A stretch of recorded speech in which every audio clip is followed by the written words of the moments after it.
Hello, welcome to my video. In this one I'll just be talking about what I refer to as the life checklist.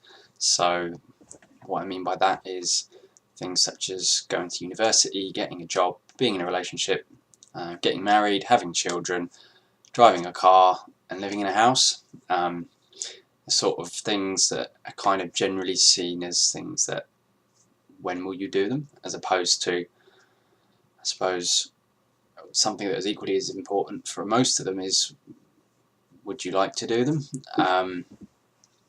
Particularly with things like, I think to start with university, I didn't go to university. I didn't feel at that time I was ready for it, or it was something I wanted to do. Yeah, it was difficult, I think, as a sort of 16 to 18-year-old sometimes to know whether it's the right time for you, because I think you're not mature really, and you're gaining maturity, and you're still in many ways, not really an adult. So there's that. Personally, I didn't go to university. Getting a job, which is kind of less of an optional one, I suppose, one you've more got to get. Being in a relationship, getting married, having children, driving a car and living in your own house or flat or property. So out of them, I currently do have a job, and that is it at the moment out of all of them. I think, to be honest, growing up, I have struggled with the thought that I need to be doing them, and especially as well doing them by a certain age. It's not even certain people in particular, it's just general conversations can go the way of, a prime example I can give is something like people will say, oh, so when you're older and you have your own kids, or when you're older and you're married, whereas I suppose in my head I'm still, to be honest, excuse me, figuring out whether I want all of those on that list. Car is particularly one that I realise now I do want to do, and I am doing it.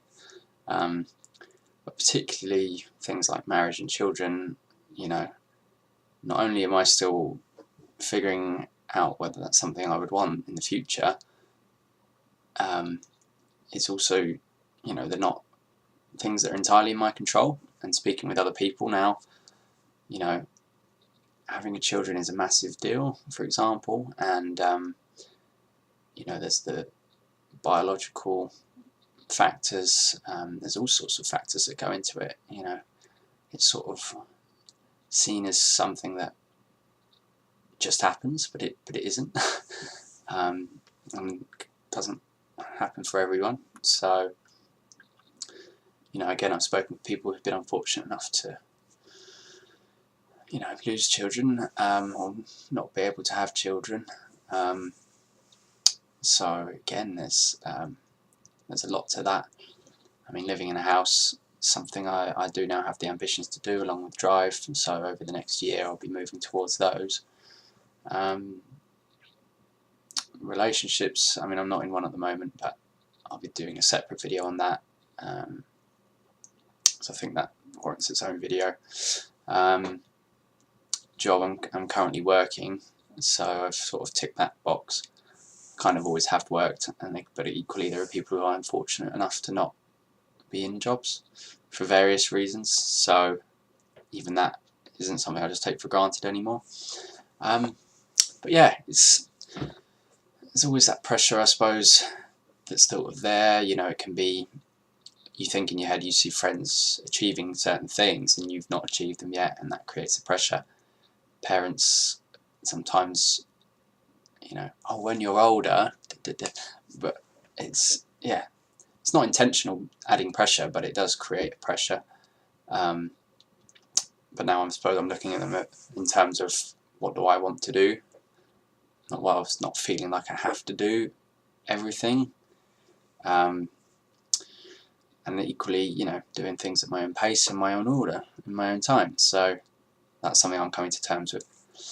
But yeah, I just wanted to do a quick video about that, because it's something I've struggled with in previous years, and I know I'm not the only one. So thank you for watching. See you all soon. Bye.